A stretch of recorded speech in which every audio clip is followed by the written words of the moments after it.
On January 25th, hundreds of volunteers will wake up in the early hours of the morning to canvass Clark County and count individuals experiencing homelessness.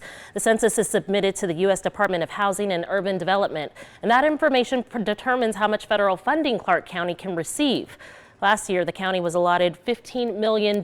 So here are the numbers of the count from 2023 Southern Nevada point-in-time count. 6,500 individuals were experiencing homelessness on January 25th, 2023. 60% of those individuals were considered unsheltered. That means they were living in their cars, on the streets, or in abandoned buildings, or even out in the desert. 40% were considered sheltered. That means that they were experiencing transitional housing or they went into emergency shelters. And then the data breaks it down by gender, race, as well as age. 8% of people experiencing homelessness were children. Now, just because it says that 6,500 people were experiencing homelessness on that day in 2023, more than 16,000 people experience homelessness throughout the year in Clark County. And that was what they considered, that's what they determined from that data from last year. Now, there are a number of factors that contribute to homelessness, including substance abuse,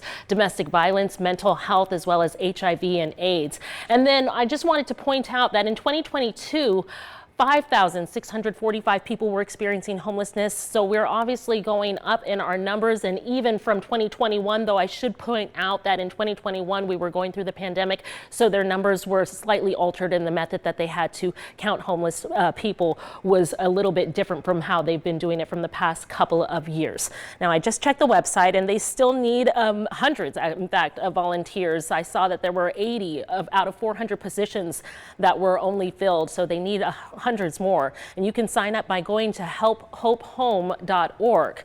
Live in studio, I'm Rachel Moore.